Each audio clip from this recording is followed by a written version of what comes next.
Factor tree of 266. So 266, it can be written as 2 times 133. 2 times 133 means 266.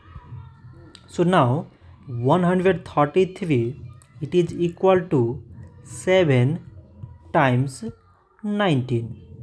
So 7 times 19 mean 133.